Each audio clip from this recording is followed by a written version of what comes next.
Guys, ఒక్క ton 18 నుంచి 19,000 దాకా పలుకుతున్నటువంటి పామాయిల తోటలో ఉన్నానన్నమాట నేను ఈరోజు. ఒక్క గెల 12 నుంచి 18 కేజీల వరకు ఉంటుంది. అంతేకాదు, ఒక టన్ను 18 నుంచి 19,000 వరకు పలుకుతుంది మన రాష్ట్రంలో.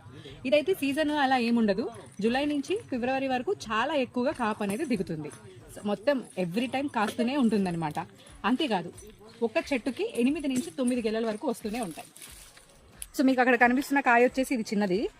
ఇదిగోండి, ఇందులో పైన ఉన్నటువంటి పీచ్ ఉంది కదా, ఇది దీని లోపల ఉన్నది మాత్రమే ఆయిల్ ఎక్స్ట్రాక్ట్ చేయడానికి యూజ్ చేస్తారంట. ఇది మీకు కనిపిస్తుంది కదా, ఇదంతా ఆయిలే అనమాట.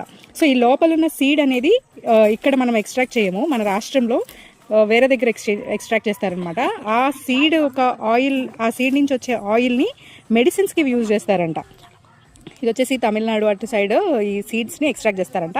మన దగ్గర మాత్రం ఈ పీచ్ను, ఈ పైన గుజ్జు ఉంది కదండి, వీటిని మాత్రమే ఎక్స్ట్రాక్ట్ చేస్తారు.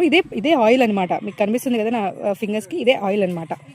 ఒక 2 ఎకరాలు కనుక మనం తీసుకొని ఉంటే కనుక అందులో ఒక 20 చెట్లు పెట్టుకోండి, ఖచ్చితంగా 20 రోజులకు ఒక టన్ తీయొచ్చండి.